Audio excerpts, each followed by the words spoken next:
నమస్తే welcome to ప్రజా ప్రతినిధి న్యూస్. చెర్యాల పట్న కేంద్రంలో ఈరోజు డాక్యుమెంట్ రైటర్ అసోసియేషన్ వారి ఆధ్వర్యంలో నల్ల బ్యాడ్జీలతో సబ్ రిజిస్ట్రేషన్ ఆఫీస్ ముందు నిరసన వ్యక్తం చేశారు.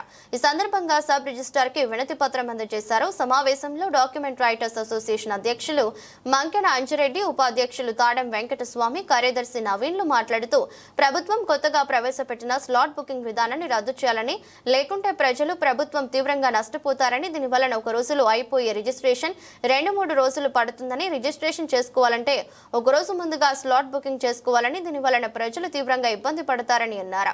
ఈ సిస్టమ్ వలన ప్రభుత్వ ఖజానాకు నష్టం వాటిల్లుతుందని, దీనిని ప్రభుత్వం రద్దు చేసి రిజిస్ట్రేషన్ ప్రక్రియ వేగవంతమయ్యేలా చర్యలు తీసుకోవాలని కోరారు. ప్రభుత్వం చెప్పిన విధంగా 15 నిమిషాల్లో రిజిస్ట్రేషన్లు కావని, స్లాట్ బుకింగ్ విధానం వల్ల 2-3 రోజులు టైం పడుతుందని అన్నారు. రిజిస్ట్రేషన్ ప్రక్రియలో భాగంగా స్లాట్ బుకింగ్ విధానం వలన ఒకవేళ సర్వర్లు మారాయిస్తే రిజిస్ట్రేషన్ ప్రక్రియకు అంతరాయం ఏర్పడుతుందని, దీని వలన ప్రజలు తీవ్ర ఇబ్బందులు ఎదుర్కోవాల్సి వస్తుందన్నారు. అందుకే స్లాట్ విధానం రద్దు చేసి పాత విధానాన్ని కొనసాగించాలని ప్రజలు కోరుకుంటున్నారని, దీని వలన ఎక్కువ మొత్తంలో రిజిస్ట్రేషన్లు అవుతాయని, ప్రభుత్వ ఖజానాకు ఆదాయం పెరుగుతుందన్నారు. ఈ విధానాన్ని రద్దు చేసుకుంటే రాబోయే రోజుల్లో రిజిస్ట్రేషన్ ఆఫీసుల ముందు నిరసనలు, ధర్నాలు నిర్వహిస్తామని హెచ్చరించారు. కార్యక్రమంలో అంబల శ్రీనివాస్, తాడెం కృష్ణమూర్తి, తాడెం శ్రీనివాస్, పశ్చిమడ్ల శ్రీధర్, తుమ్మ కృష్ణ, గుర్రం కిరణ్ తదితరులు పాల్గొన్నారు.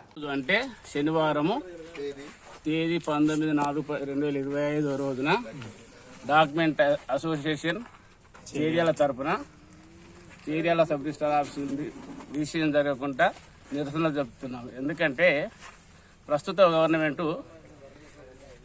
స్లాట్ బుకింగ్ అని కొత్త పద్ధతి పెట్టింది. దానివల్ల ప్రజలకు నష్టమే కలుగుతుందని మేలు లేదు. అట్నే అలాగనే డాక్యుమెంట్ రైటర్ కూడా నష్టం జరుగుతుంది. దాంతో ఆదాయం కూడా గవర్నమెంట్కి వచ్చేది ఏం లేదు, ఇంకా తక్కువే వస్తుంది. కాబట్టి దానిని స్లాట్ బుకింగ్ ఎత్తివేసి పాత పద్ధతిలో రిజిస్ట్రేషన్ చేయాలని మేము డాక్యుమెంట్ రైటర్ చేర్యాల వారు నిరసన తెలుపుతున్నాము.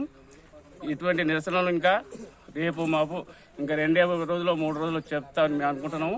చేద్దామని ఆలోచన ఉంది కాబట్టి ఇవాళనైతే స్టార్ట్ చేసినాము.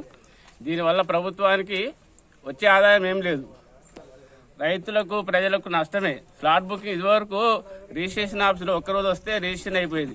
ఇప్పుడు ఒక రోజు వచ్చి స్లాట్ బుకింగ్ చేసుకోవాలి, మళ్ళీ రిజిస్ట్రేషన్ చేసుకోవాలి, డబ్బులు తిరుగుడు, ఆదాయం మాత్రం ఏం లేదు, శూన్యమే. కాబట్టి ఇది ఏ విధంగా ఆలోచన చేసి ప్రభుత్వం వారు ఈ విధానాన్ని అమలు చేసారో మాకైతే తెలియదు. కాబట్టి దీన్ని వెంటనే విరమించుకోవాలని ప్రభుత్వానికి డిమాండ్ చేస్తున్నాం.